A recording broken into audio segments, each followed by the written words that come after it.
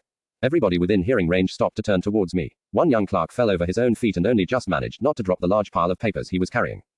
Mr. Ambrose, asked Sallow Face incredulously. Mr. Rickard Ambrose, is there another one here?